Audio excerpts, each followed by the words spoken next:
Can do better. He dropped his bags just inside the front door and called out, "I'm home, Princess." There was no response. The hair on his arms and on the back of his neck tingled in instant fear. He lectured himself. She may be sleeping or in the bathroom or listening to music with the headphones on. These frequent panics were irrational. He must overcome them. By the time he started the lecture, the panic was already ebbing. But he hadn't been able to lecture himself out of feeling them in the first place. She'd always been his darling. From the moment he first looked into her bold, dark eyes, he'd been enslaved in that very instant.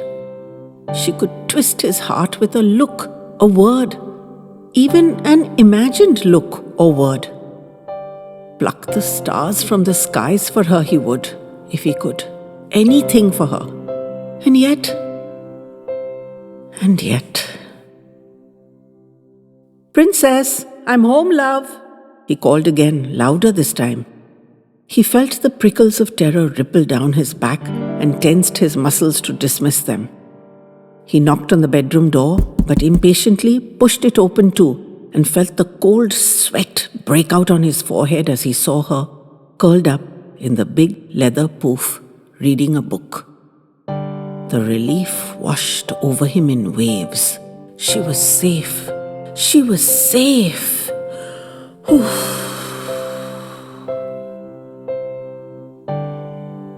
He'd not been able to save her mother from the terrible scourge which had swooped down and swept her away, leaving them both suddenly untethered and unhinged.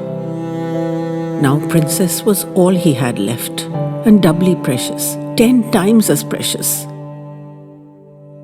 He stood in the doorway, getting a grip on himself, and was therefore in the perfect vantage position to receive the scathing glance from her hot, accusing eyes. She looked briefly and lowered her eyes deliberately back to her book. No hello, no welcome hug, no smile. What had he done or not done?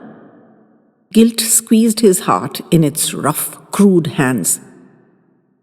How could he hope to ever be adequate for this little sparkle of angel dust?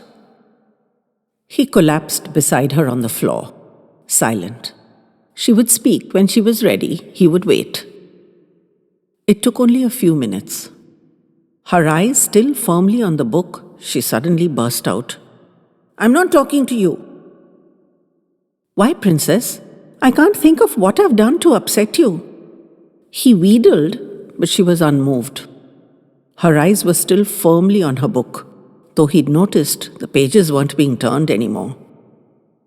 "You must tell me, my darling, because I don't know, and so I can't be a better daddy," he offered, hoping to prick her conscience.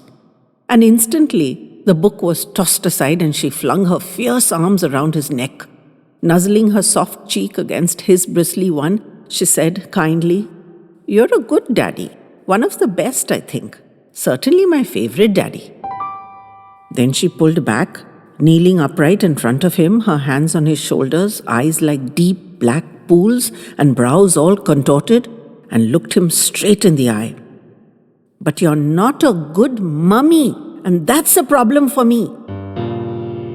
His chest felt the rough, calloused grip of crushing guilt again. With seeking eyes and reaching hands, he asked, "Tell me, what did I do wrong?" She sat down on her heels and asked accusingly, "Do you know that I always know everything in class? I study hard, I pay attention, I like my studies. Do you know that?" "Yes," he nodded. "You're my clever princess, and Daddy is very proud of you." She took that quite simply as her due and continued, "But there are some things that are not studies, and I still have to know them, so you have to tell me, otherwise I can't know." He nodded, though he had no idea where this was going. "You made me promise I'd tell you everything, even the things I only told Mummy before. So you should tell me everything and not keep secrets too. That's only fair, isn't it, Daddy?" But I haven't kept any secrets from you, my princess, he assured her, earnestly. You have. And because you didn't tell me, I didn't know. And I felt like a fool in class today. And I don't like to feel like a fool because I'm not a fool. And it's all your fault. He had absolutely no notion what this was about. Today, the class teacher called all the girls in the class and explained about periods and having babies, which is all quite yucky. But many of the others already knew, and I didn't know at all. And I've told you all my secrets, and it's not fair that you didn't tell me yours. She said mothers usually explain all this to girls, so she was explaining it to us. And she didn't say, but I think it was specially for me.